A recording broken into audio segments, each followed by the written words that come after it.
Nuhun oğlu atasına asi oldu.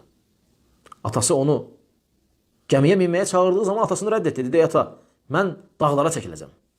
Dağlara çəkiləcəm, sığınacam ora, məni sənin Rəbbimin sənə vəd etdiyi tufan aparmasın. Dedi, ey oğlum, ya bu ne yerkan mənə. Ey oğlum, bizlə min. Gəl bizim yanımıza, nicat tap. Lakin minmədi. Allah subhanahu wa ta'ala tufanı göndərdi. Sonra dedi ki, ey göy, hamısını öldürəndən sonra, hamısını boğandan sonra dedi, ey göy, suyuvu dayandır. Ey yer, suyu çək canıva. Əmr edə Allah subhanahu wa ta'ala. Bu dəlildir ki, səma da, yer də Allah'ı eşidir. Eşidir, Allah'ın kəlmələrini başa düşür. Dəlildir ki, Allah danışır. Dəlildir ki, Allah subhanahu wa ta'ala danışır. Çünki Allah dedi ki, ey yer, suyu çək, ey səma, suyu dayandır. Bu dəlildir ki, səma Rəbbin başa düşür, yer Rəbbin başa düşür. Bəziləri başa düşmür. Allah subhanahu wa ta'ala və səma eləyir onu. Yer də eləyir onu. Hər ikisi qəbul eləyir. Sonra Nuh görür ki, oğlu yoxdur.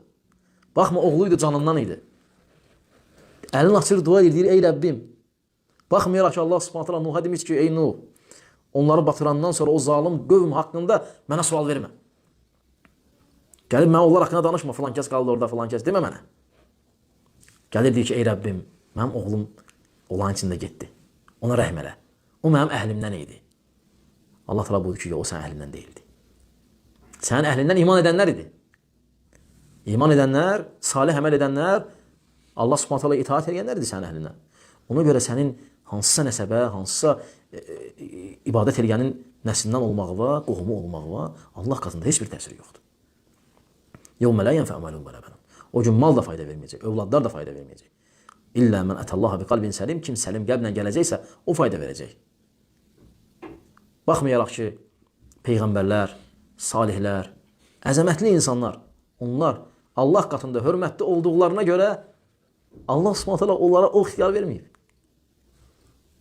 Həmçinin İbrahim aleyhissalam atası Azərə kömək eləyə bilməyəcək. Subhan baxma ki, atası büt düzəldən idi. Allahdan qeyrisinə ibadət olunan yerlər düzəldirdi. İbrahim onu dəvət edirdi, dəvətin müqabilində qovulmuşdu.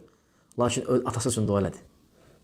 Dedi, ey Rəbbim, mən sənə dua edirəm, sən axı demirsən ki, mənə bədbəxt eləməyəcəksən. Mənim dualarımı rədd eləməyəcəksən, atamı bağışla. Lakin Allah bağışlamayacaq. Dedi ki, İbrahim, mən cəhənnəmi, cənnəti onlara haram etmişəm. Ey İbrahim, mən cənnəti onlara haram etmişəm. Və bu dəlildir ki, Allah istəmədikcə, istəyir peyğəmbər, istəyir övliya, istəyir mələk, nə istəyir istəsin. Əgər Allah istəmirsə, istəmir. Allah Teala deyəcək, ey peyğəmbər, get.